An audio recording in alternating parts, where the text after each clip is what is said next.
Good morning, everybody. Now, today, let us start the chapter 4, that is My Experiment with Truth. It is written by Mahatma Gandhi. Mohandas Karamchand Gandhi. You all know that Mohandas Karamchand Gandhi was properly known as Father of Nation. He was born on 2nd of October, at Porbandar.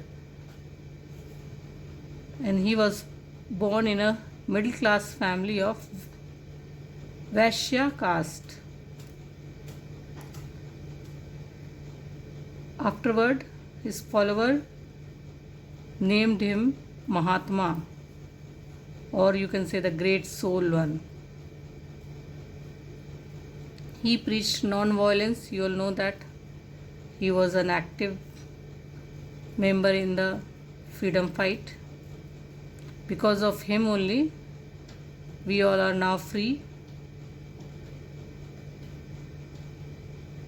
Now, some of the books he has written that are the Essential Gandhi, All Men Are Brothers, and Freedom's Battle are some of the popular books written by him.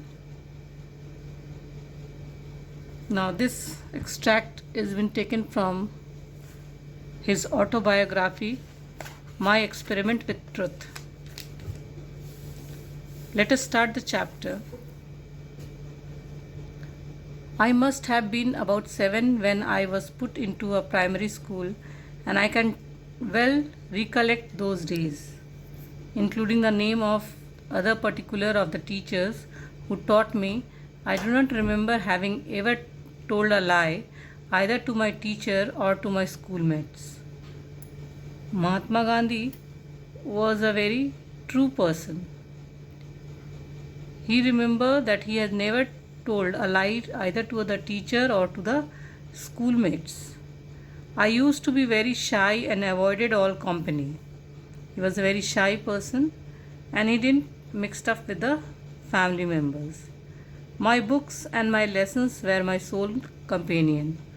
What was his friend? Who were his friend? Books and the chapters.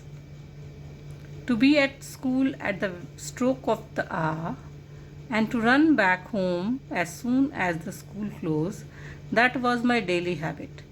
And his daily habit was to come to the school at the time and then again back to the home as the school is closed. Means he never wasted his time anywhere doing any type of activities. 2 incidents belonging to this period have always clung to my memory. The 2 incident was what? As a rule, I had a distaste for any reading beyond my school books, but somehow my eyes fell on a book purchased by my father. It was Shravan Pitri Bhakti Nataka, a play about Shravan's devotion to his parents. So he just came on to read a book which was bought by his parent, was Shravan Pitri Bhakti Nataka, a play of Shravan's devotion to the parents. I read it with intense interest, great interest. He read that book. One picture in the book showed Shravana carrying his parents. Now, in one of the picture, it showed that Shravan is carrying his parents on the pilgrim. Pilgrim is the holy places. So, in one picture, it was that shown that Shravan is carrying the 2 parents for the holy places. The book and the picture left an undying impression on my mind. And what was it? That the book and that picture left a, undying impression. It was inscribed in his mind. Here is an example for you to copy, I said to myself. He thought that this is the thing he is supposed to do, that is caring for his parents. Another similar play was Harishchandra captured my heart. Why should not be all be truthful like Harishchandra? Was the question I asked myself day and night. And the next question was that the next book which he read was Harishchandra. Harishchandra is known to be the very truthful person. So he says that why should not all be truthful like Harishchandra? Means why all should not be as truthful as Harishchandra? He asked himself. To follow truth and go through all ordeals Harishchandra went through was the one ideal it inspired in me. To follow the path of the truth and going through all the, you can say, problems, worries Harishchandra went through was the one which inspired him.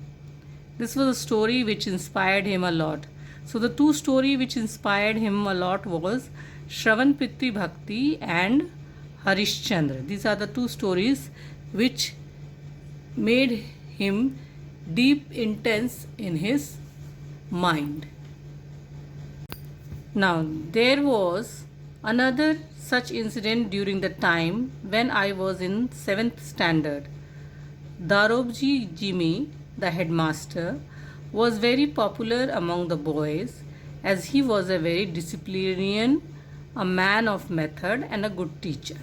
Okay, so another incident which happened when he was in 7th standard was he is about to narrate.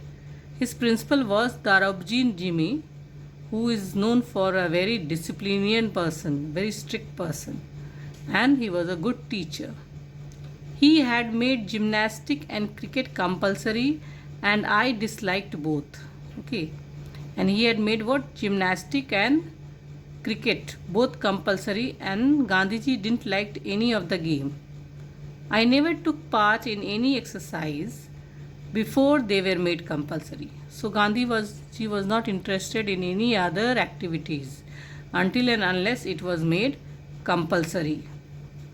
I then had the false notion that gymnastic had nothing to do with education. And now what he thought? That he had a false notion that gymnastic is nothing to do with education, so it is not at all compulsory for us to take part in gymnastic. I then had the today I know that physical training is as important as mental training. So now he came to know that as physical training is also very much important as mental training. Means with education we must also do physical exercises. The reason for my dislike for gymnastic was my keen desire to serve as nurse to my father. And what was the reason why he disliked gymnastic? Because he wanted to serve his father as a nurse. Means he wanted to take care of his father like a nurse. As soon as the school closed, I would hurry home and begin serving him. Means as the school bell used to off, he used to go back to his home and he used to help his father in all of his works. Now it happened that one Saturday I had to go from home to the school for gymnastic at 4 o'clock in the afternoon. So what happened? As the gymnastic was compulsory, one Saturday he had to go home to school for gymnastics. Means he has to go to the gymnastic class at 4 o'clock in the afternoon. I had no watch and the clouds deceived me. And at that time people doesn't used to have watch or clock in their home. they used to see the timing through the sunlight only. So I had no watch and the cloud deceived me, and since the clouds were there on the sky, he couldn't see the sun's ray and he could not detect what the time was. So when I reached the school, all the boys had left already. And when he reached the school, he saw that none of the boys were there, means the gymnastics class was over. The next day, on being asked the reason for absence, I told Mr. Jimmy what had happened. He refused to believe me. So he narrated all the incident which has happened, why he was late and all those. But Jimmy, that was the principal, refused to believe him. I was convicted of lying. So he was just convicted, means put to victim that you are lying. That deeply pained me, and that was the thing which pained him. How was I to prove my innocence? Now it was the question that how will I prove my innocence? There was no way, and there was no way. I learned that a man of truth must also be a man of care. This was the first and the last instant of my carelessness in school. Means it is not that whatever you will say, the people is going to admit it. So one must, if you are a truth person, you must also care that you are, whatever you are doing is correct.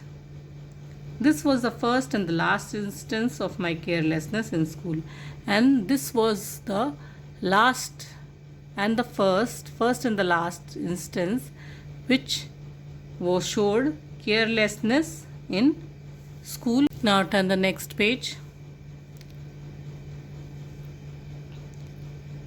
But there is another neglect for which I am still paying the penalty. One more neglect he did in his life, and for which he was still paying it. And what was that? I do not know when I got the notion that good handwriting was not a necessary part of education. Now, he just came to know, he was having the notion that good handwriting is not at all a necessary for education. Okay, but I retained it until I went to England. And what he did, he thought previously that good handwriting is not at all necessary in life, for it is not a part of the education. Okay, and till he went to England, he had this notion only. But when later, especially in South Africa, and when he went to in South Africa, I saw the beautiful handwritings of lawyers and young men. I was ashamed of myself and repented of my neglect. Okay. What happened? When he went to South Africa, he saw the beautiful handwritings of lawyers and young men. All the others were having very beautiful handwriting, and he was ashamed of whatever he has done, that he has not corrected his handwriting. I saw that bad handwriting was regarded as a sign of imperfect education. And what was that? That if you are having a bad handwriting, it was said that you are not properly educated. I tried later to improve mine, but it was too late. I could not repair the neglect of my youth.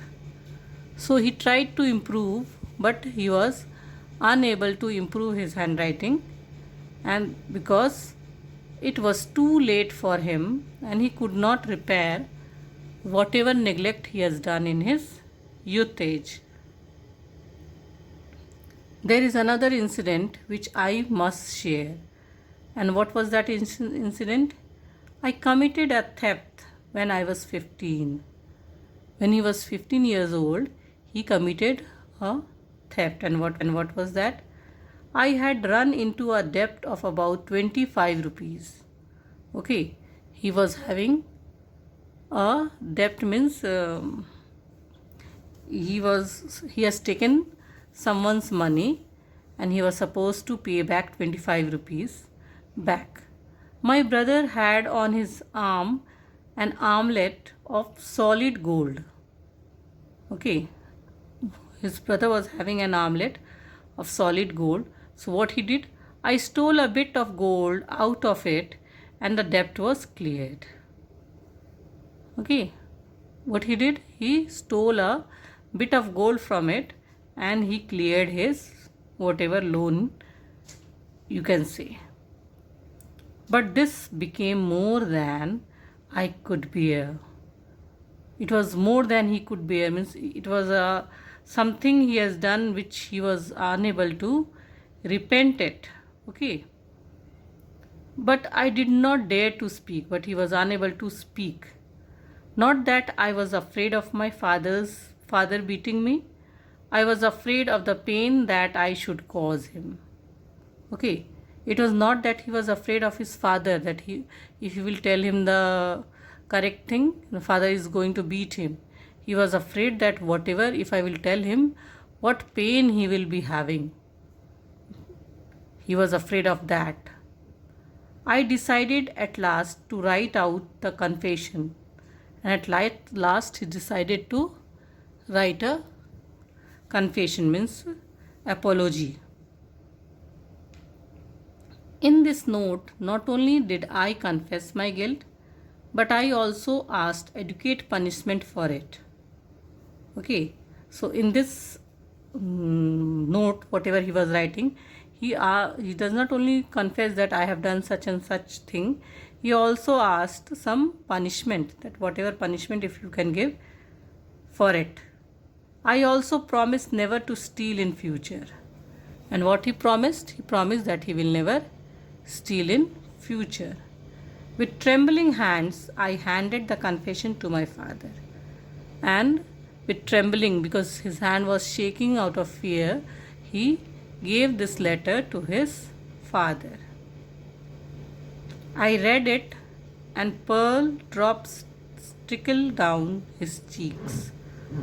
He read it, means his father read it, and pearl drop, means the tears were supposed to be termed as pearl, moti.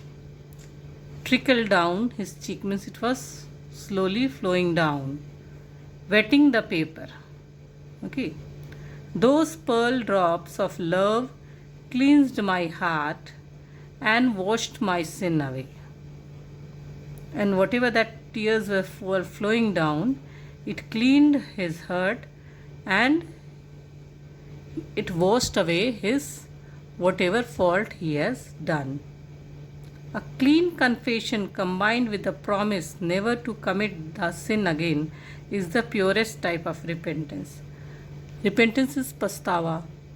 So what is the pure repentance? That a clean confession that yes, I have done this and this and it will never be repeated again, was the pure type, means what that is what the pure thing, which was the thing promised that he will never commit the sin, whatever he has done, it will never be committed again. This incident for me was an object lesson in ahimsa. And as you all know that during his freedom fight, he was a non-violent leader, that is ahimsa. He followed the rule of ahimsa and he got back the freedom to our country. So it is a autobiography. We have taken some lines from his autobiography.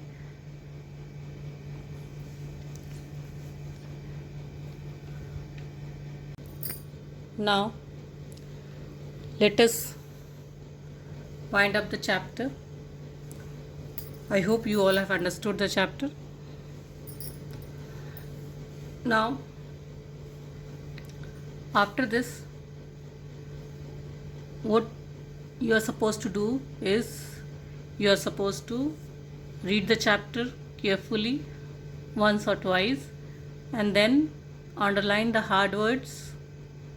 Hard words should be having the meaning that you are supposed to look to the dictionary and take down the meanings of the hard word. You are supposed to write down in your English copy all the hard words and the meaning of the hard words. Then from your book only you are supposed to take any 5 words and you are supposed to write a sentence from that. Only make one sentence from any 5 words from this chapter and the meaning. That is your homework. Okay, and the classwork was the explanation which I did, and you are supposed to read the chapter once again at your home. Okay, now is that clear to everybody what you are supposed to do, how you are supposed to do? In the next class you will be there with your copies and pen, and I will be dictating you question answers. Dictating you means I will be telling you and you are supposed to write down some of the question answers.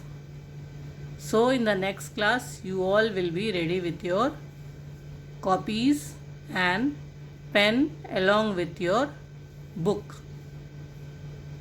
Okay, so till then, goodbye.